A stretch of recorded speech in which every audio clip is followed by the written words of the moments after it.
Good afternoon, class 6. Very good afternoon to everyone.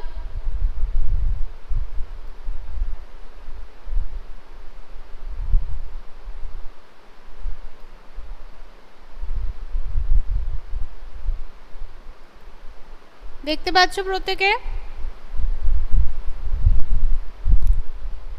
Am I both visual and audible to you?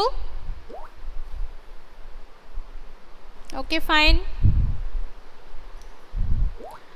আচ্ছা, তোমাদের প্রথমেই যেটা বলে রাখি, আমরা যে পর্যন্ত এই উইকের যে অফলাইন ভিডিওস আমার যাবে, অর্থাৎ 22nd অবধি আই থিঙ্ক যেতে পারে, ঠিক আছে? 22nd পর্যন্ত যাবে।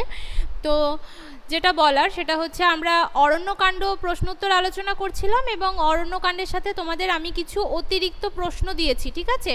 কয়েকটা ভিডিওতে দেখবে তুমি, হয়তো কালকেও দিয়েছি, মানে গতকালও গেছে, আজও যাবে হয়তো, ঠিক আছে? আর বচনের ওপরে আমার টোটাল 6টা পার্ট যাচ্ছে ভিডিও, প্রশ্নোত্তর সহ। কেমন? অনুশীলনী প্রশ্নোত্তর সমস্তটা আলোচনা করে দিয়েছি, সলভ করে দিয়েছি আমি বোর্ডে, একদম বোর্ড ওয়ার্ক করিয়ে। তো সেই ভিডিওগুলো যাবে তোমাদের থার্সডে পর্যন্ত যাবে। আর এদিকে তোমাদের অন্য সেকশনে ইতিমধ্যে কিষ্কিন্ধা কাণ্ডটা শুরু হয়েছে, যদিও এখন শুরু করেছেন স্যার, তো তারপরেও কিন্তু পুজোর পরে আফটার পূজা ভ্যাকেশন আমি আবার কিষ্কিন্ধা কাণ্ডটা তোমাদের সাথে নতুন করে আলোচনা করব, বা তার উপরে আবার কিছু ভিডিও প্রশ্নোত্তর যেমনই আর কি নর্মালি হয় সেভাবে দেব, কেমন? আর বচনটা কিন্তু তোমাদের গ্রামারে আমরা শেষ করে দিয়েছি, আমি বৃহস্পতিবারের মধ্যে তোমরা সেগুলো সমস্তটা পেয়ে যাবে। তো আজ যেটা করব, আজও আমরা টেক্সটের ওপর, আগের ক্লাসে আমরা লাস্ট উইক যেটা করেছিলাম, যে গ্রামারের পোর্শনে কিছু আমরা আলোচনা করেছিলাম, রিভিশন পার্ট কিছু দিয়ে তোমাদের সাথে আলোচনা করেছিলাম, তাই তো? আচ্ছা, আমি আগের ক্লাসে আমি একটা কথা জিজ্ঞেস করতে ভুলে গেছি। How was your exam? পরীক্ষা কেমন দিয়েছো? এক্সামের পর থেকে আমার জানাও হয়নি, তোমাদের সাথে ইন্টারাকশন হয়নি। Good, okay, very good. Srijita is writing very good, Tanishta is writing very good, Abir Mirza, Srija Goswami, okay fine. So I am very happy finally যে প্রত্যেকে ভালো দিয়েছো এক্সাম। যাই হোক, দেখো ইতিমধ্যে কপি বের করো প্রত্যেকে, ঠিক আছে? কপি বের করো, কপিতে কিছু প্রশ্ন লিখবো, এই প্রশ্নগুলো আমরা আলোচনা করব আজকে। তোমরা প্রত্যেকে আমাকে উত্তর দেবে। আমি বোর্ডে আর লিখছি না, কারণ এগুলো আমরা অনেকবার প্র্যাকটিস করেছি, আমি হোমওয়ার্ক বা অ্যাসাইনমেন্ট হিসেবেও দিয়েছি তোমাদের এগুলো। আজ আমরা শুধু ডিসকাস করব, নিজেদের মধ্যে গ্রুপ ডিসকাশন হবে, কেমন? তোমরা প্রত্যেকে বলবে কার কোন জায়গায় কিছু বুঝতে অসুবিধা হলে সেটা অবশ্যই জিজ্ঞেস করবে, আমরা সেটা নিয়ে আলোচনা করব। So let's start, get ready for writing, okay? হ্যাঁ, কপিতে লিখতে হবে সৃজিতা, প্রশ্নগুলো কপিতে লেখো। আমি সবসময় এটাই তোমাদের প্রেফার করি যে যা কিছু রিভিশন হয়, যেটা ধরো টেক্সট হোক বা গ্রামার হোক, যেটাই হোক না কেন, প্রশ্ন যেগুলো থাকবে, যেগুলো আমরা আলোচনা করব, প্রশ্নগুলো সবসময় নিজেদের কাছে কপি রাখবে, কেমন? তাহলে পরবর্তী সময় আর কোনো মানে অসুবিধা হবে না কোনো জিনিসটা খুঁজে পেতে বা কিছু, ঠিক আছে? সো একটু চেষ্টা করবে প্রশ্নগুলো রাখার।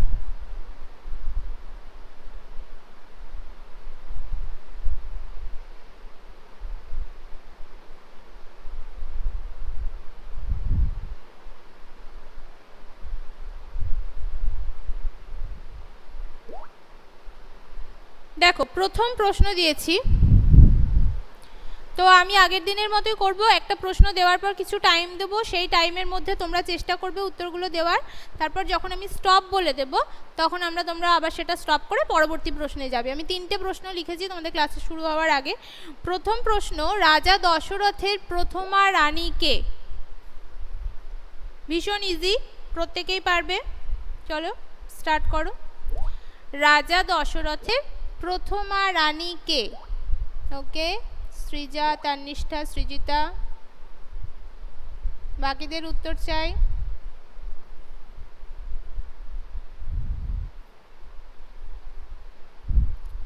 তিনজনের উত্তর পেয়েছি, বাকিদের উত্তর চাই।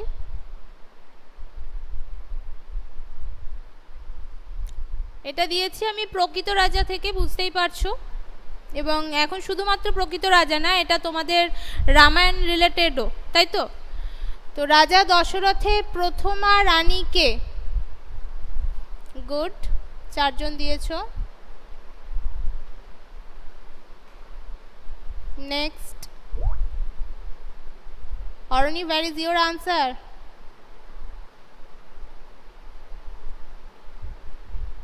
পরবর্তী প্রশ্নে যাব। ওকে, স্টপ, এই পর্যন্ত স্টপ। Kaushalya, very good. রাজা দশরথের প্রথমা রানী কৌশল্যা, বেশ। পরবর্তী প্রশ্ন, বোর্ডে দেখো, কৃত্তিবাস তার অনুদিত রামায়ণের কি নাম দেন? পরবর্তী প্রশ্ন, কৃত্তিবাস তার অনুদিত রামায়ণের কি নাম দেন? এটাও পড়ানোর সময় ইনফরমেশনটা দিয়েছিলাম। ওকে,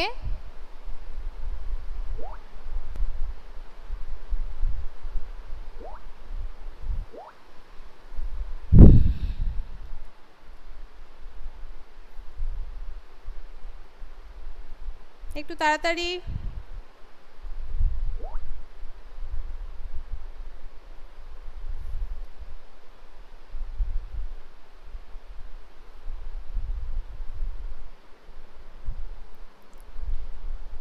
অরণি, কি এত টাইপ করছো তুমি? সেই থেকে টাইপিং টাইপিং দেখেই যাচ্ছে, একটা আনসারও দিচ্ছ না।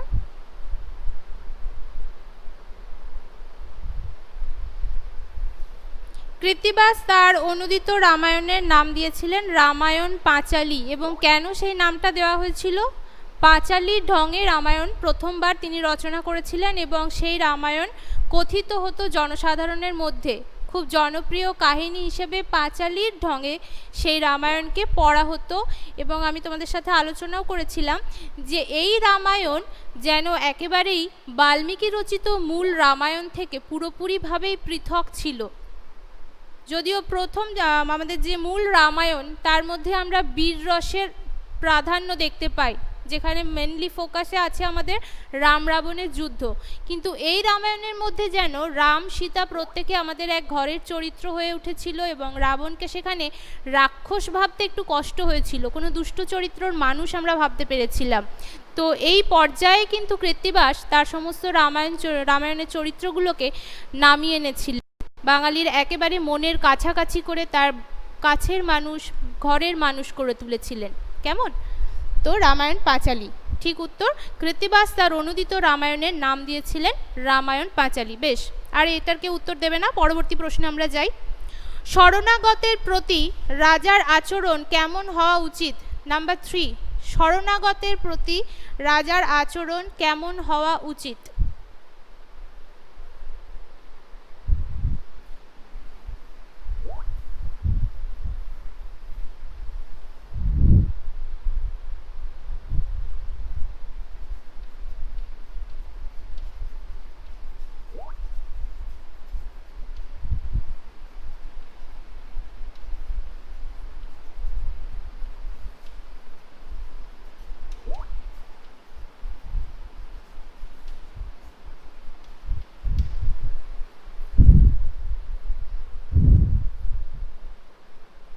আশ্রয় দেন অ্যান্ড রক্ষা করা, ভেরি গুড সৃজা।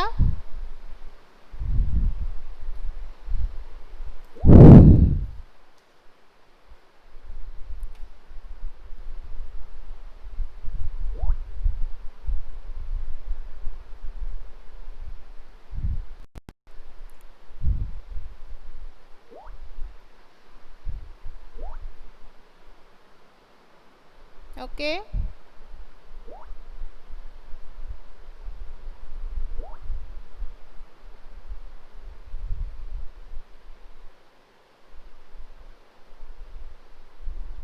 বেশ।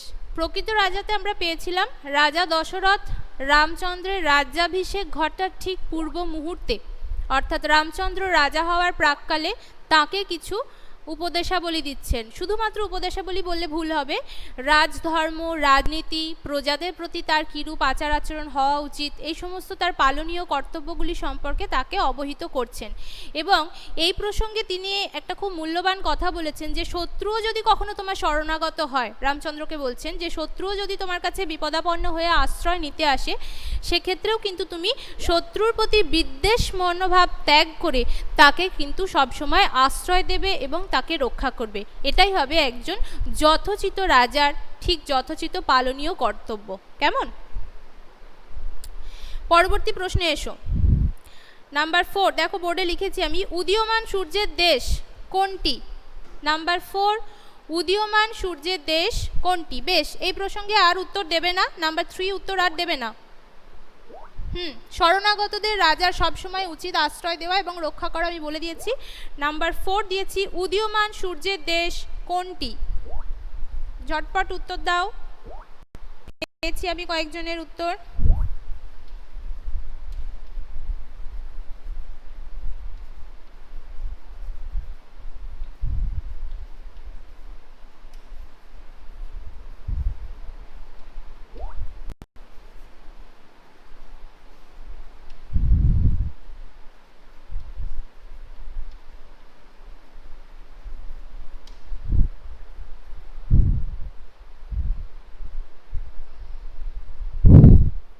ওকে, 3 জন উত্তর দিয়েছে উদীয়মান সূর্যের দেশ।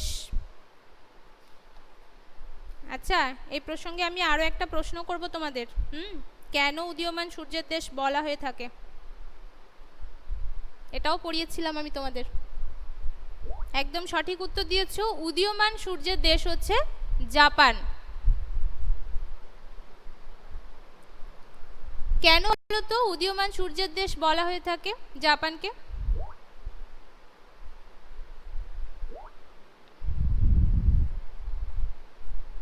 কারণ দেশের, কোন দেশের? একটু ক্লিয়ারলি দাও উত্তরটা যে দিচ্ছ।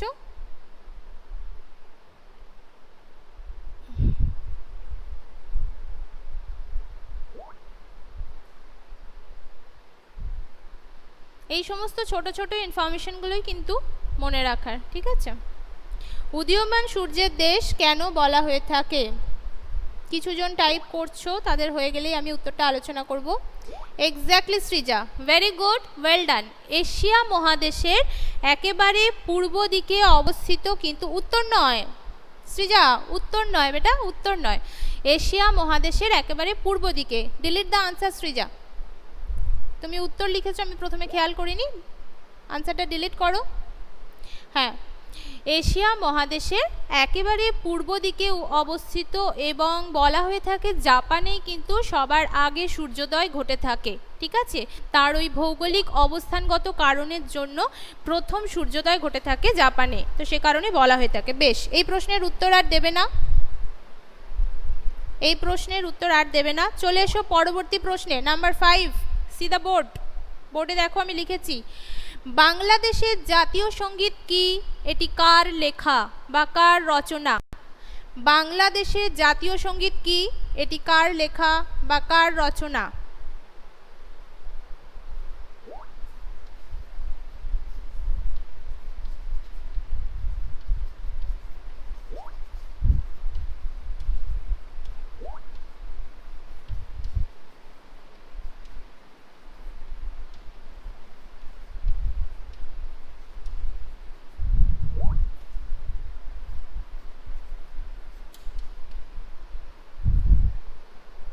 ওকে, একজন আনসার দিয়েছো ইতিমধ্যে, বাকিদেরও উত্তর চাই।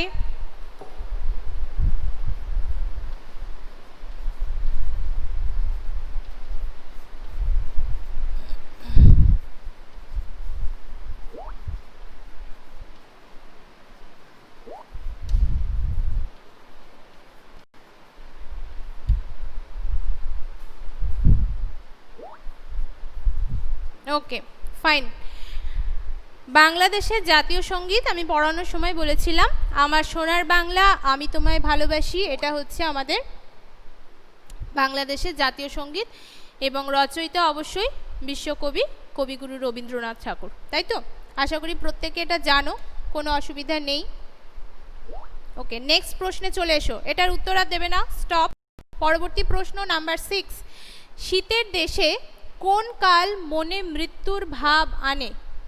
শীতের দেশে কোন কাল মনে মৃত্যুর ভাব আনে? লেখো, আমি ততক্ষণ পরবর্তী প্রশ্নটা লিখতে থাকি তোমাদের জন্য।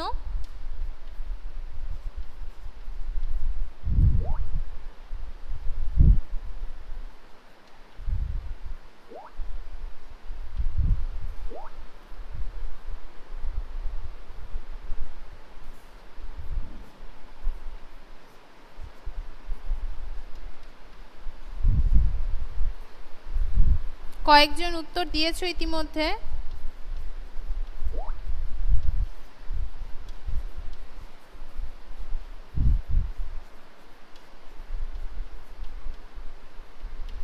Okay fine.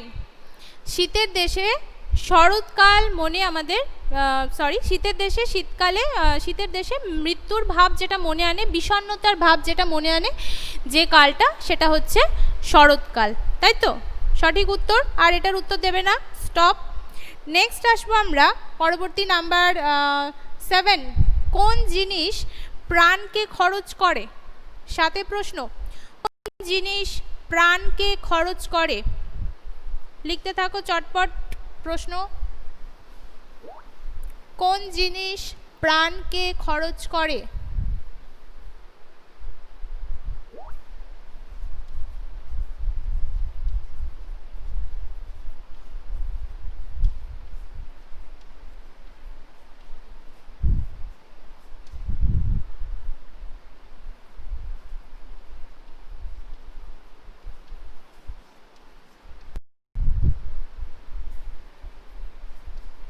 একটু তাড়াতাড়ি করবে, আরও প্রশ্ন আমাদের বাকি আছে।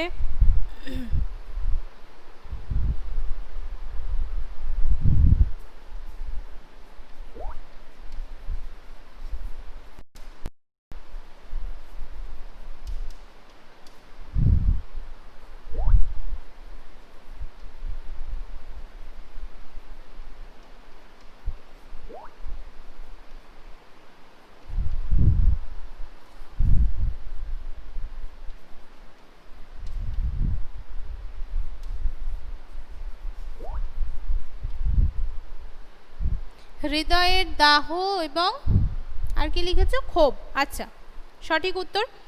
হৃদয়ের দাহ এবং ক্ষোভ প্রাণকে অর্থাৎ প্রাণ শক্তিকে বেশি করে খরচ করে। সঠিক উত্তর। এটার উত্তর আর দেওয়া বন্ধ করো, স্টপ করো এবার। পরবর্তী প্রশ্নে যাও। C the board. নাম্বার 8। অনুভব 1940 কার লেখা? তিনি বাংলা সাহিত্যে কি নামে পরিচিত? আরও একবার রিপিট করছি, অনুভব 1940 কবিতাটি কার লেখা? তিনি বাংলা সাহিত্যে কি নামে পরিচিত? নাম্বার 8।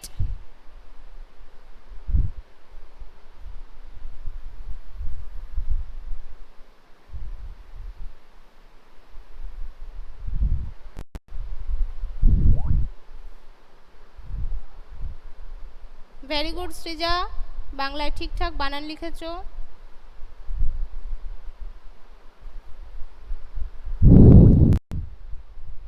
গুড।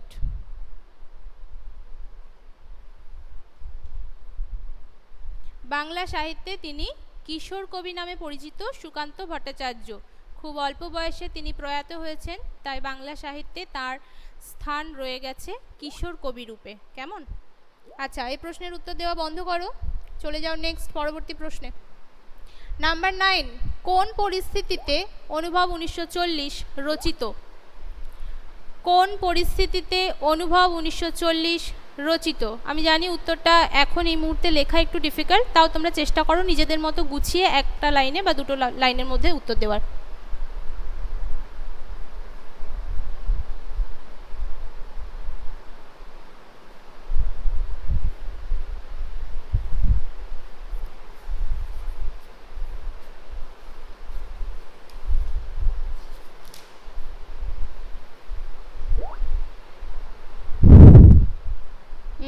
World war 2। ঠিক আছে, ওয়ার্ল্ড ওয়ার 2। আর একটু ডিটেলস শর্টে, মানে এতটা শর্টে দিতে বলিনি তানিষ্ঠা, একটু এক্সপ্লেন করো।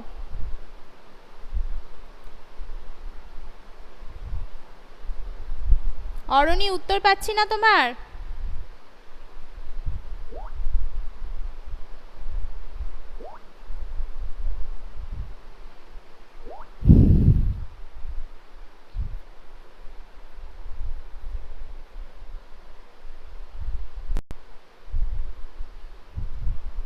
পরাধীনতার শৃঙ্খলে, তারপর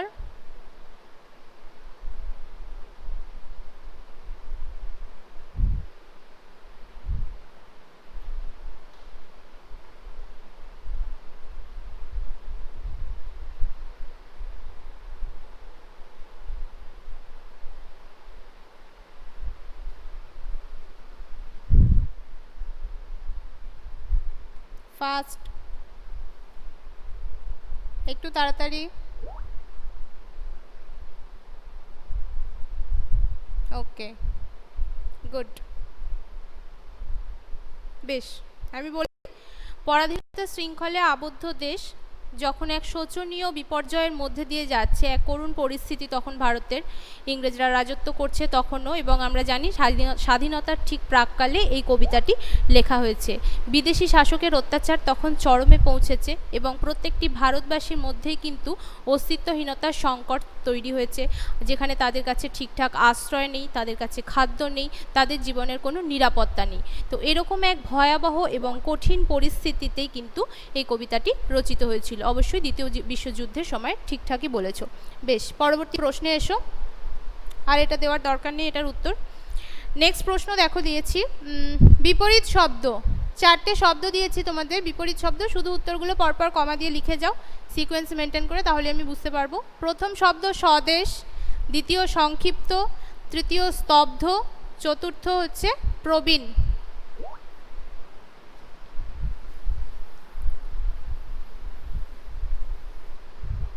সৃজা আর তানিষ্ঠাই উত্তর দিচ্ছ, বাকিরা কিন্তু কোনো রকম উত্তর দিচ্ছ না আমাকে।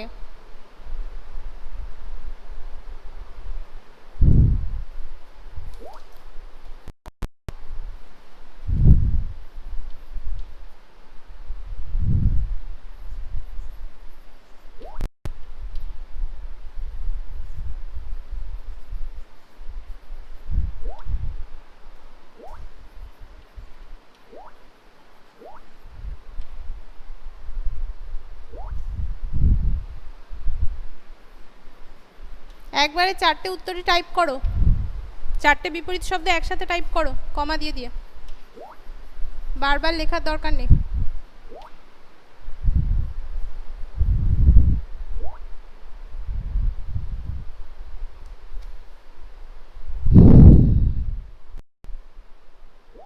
ওকে, একটা পেয়েছি, স্বদেশ বিদেশ।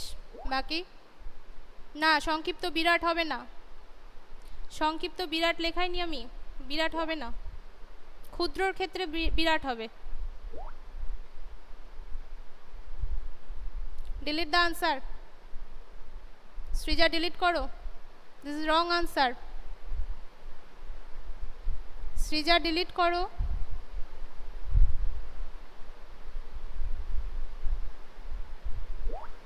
বাকিরা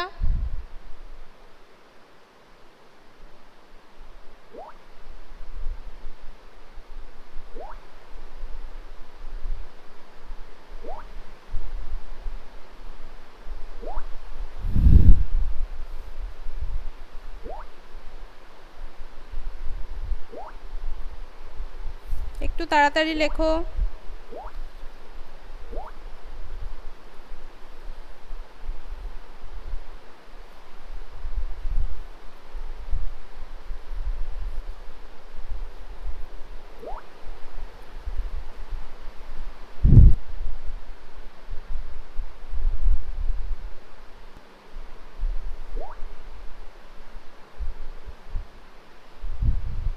সৃজা ক্ষুব্ধ কোথায় দেখছো? এখানে আমি স্তব্ধ দিয়েছি, ক্ষুব্ধ দিইনি, স্তব্ধ। আর মানে দিইনি তো, এটা এটা আমি দিয়েছি বিপরীত শব্দ। 4টে বিপরীত শব্দ দিয়েছি দেখো, স্বদেশ, বিদেশ, সংক্ষিপ্ত, বিস্তৃত, স্তব্ধ, আর দিয়েছি প্রবীণ। এ দুটোর উত্তর দাও, স্তব্ধ আর প্রবীণ।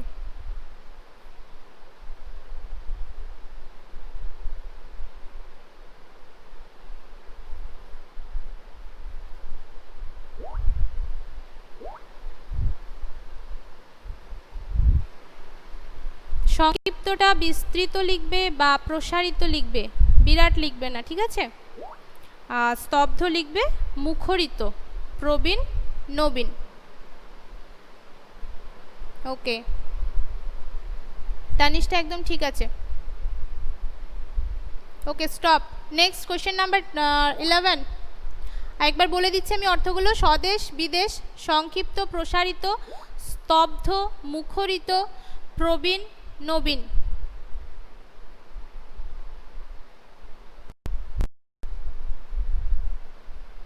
আবির গতিময় কোথায় পাচ্ছ বেটা? এখানে গতিময় তো কিছু আমি দিইনি। গতিহীন কিছু দিয়েছি? গতিহীন যে গতিময় লিখে বসে আছো, ডিলিট করো। আবির আনসারটা ডিলিট করো। ইয়েস। তার গতিময় কেন লিখেছো? সংক্ষিপ্ত, প্রসারিত বা বিস্তৃত। আচ্ছা, পরবর্তী প্রশ্নে এত সময় দেওয়া যাবে না। পরবর্তী প্রশ্নে আমি দিয়েছি অর্থ কয়েকটা, চটপট। শশধর, চটপট অর্থগুলো লিখতে থাকো। শশধর, বিপরীত শব্দ স্টপ করো। পরবর্তী প্রশ্ন 11 নাম্বার, শশধর। শব্দার্থ চাঁদ, ফাইন। সংশয়, পরবর্তী শব্দ সংশয়।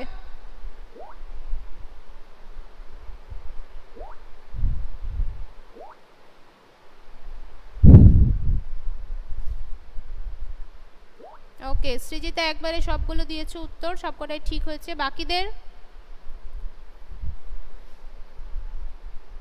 বাকিদের উত্তর এখনো পাইনি।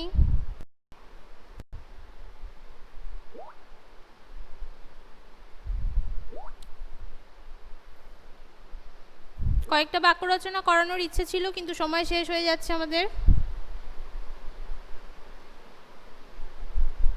বেশ, শশধর চাঁদ, সংশয়, সন্দেহ লিখেছ অনেকেই। অনুভব, অনুভব হচ্ছে উপলব্ধি, তাই তো। আর শেষ শব্দ দিয়েছি আমি কারবার, কারবার অর্থাৎ ব্যবসা। আরও একবার বলি, শশধর চাঁদ, সংশয়, সন্দেহ, অনুভব, উপলব্ধি, কারবার, ব্যবসা। তার কারেক্ট, আবির কারেক্ট। আবির একটা লিখে বসে আছে এতক্ষণ, উপলব্ধি। কোন শব্দটার অর্থ উপলব্ধি আমি কি করে বুঝবো? তিনটে শব্দের মধ্যে। বেশ, ব্যবসা। ওকে, ঠিক আছে। আচ্ছা বেশ, কয়েকটা শব্দ লিখে নাও যেগুলো আমি দিচ্ছি বাক্য রচনা। পোর্টালে তুমি অ্যাসাইনমেন্ট বা হোমওয়ার্কে তোমরা করবে, ঠিক আছে, আপলোড করবে। পরাধীন, রাজা, অনাবশ্যক, বিনয়।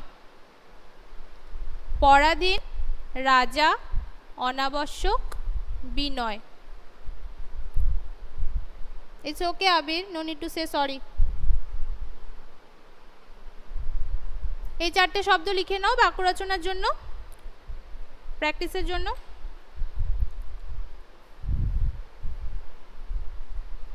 ওকে, আশা করি কারোর কোনো প্রশ্ন নেই।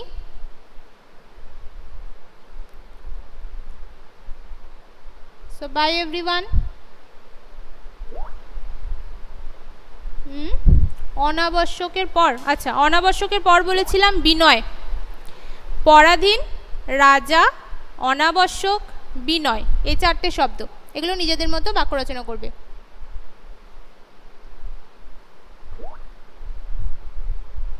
By everyone, happy Durga Puja to all.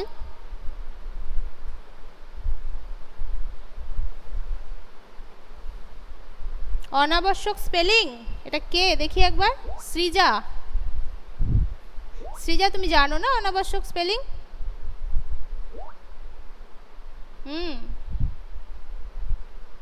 Okay.